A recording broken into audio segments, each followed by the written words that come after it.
साबिक वजीर आजम और सेनेट में कायदे हिज़्ब इख्तिलाफ यूसुफ रजा गिलानी को बैरून मुल्क जाने से रोक दिया गया है। यूसुफ रजा गिलानी को ECL में नाम होने के बाइस रोका गया है। साबिक वजीर आजम यूसुफ रजा गिलानी कॉन्फ्रेंस में शिरकत के लिए इटली जा रहे थे।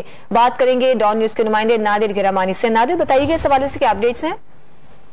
देखें, साबिक वजीर आजम और सेनेट में कायदे हिज़्ब इख्तिलाफ सेनेटर यूसुफ रजा गिलानी ने बैरून मुल्क जाना था, लेकिन उनको बैरून मुल्क जाने से रोक दिया गया है। और इस हवाले से जो यूसुफ रजा गिलानी का ऑफिशियल जो स्टाफ है, उनका ये कहना है कि यूसुफ रजा गिलानी ने इटली जाना था कॉन्फ्रेंस में शिरकत करने के लिए और ये उनका ऑफिशियल विजिट था।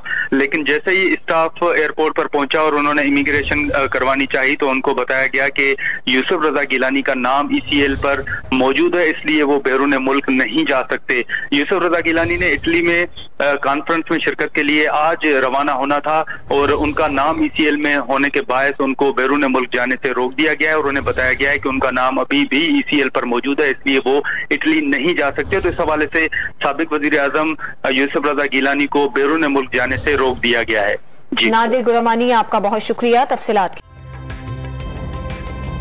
ताज़ा तरीन वीडियोस के लिए हमारा चैनल सब्सक्राइब करके बेल आइकॉन प्रेस करें ताकि आपको मिले हर अपडेट सबसे पहले।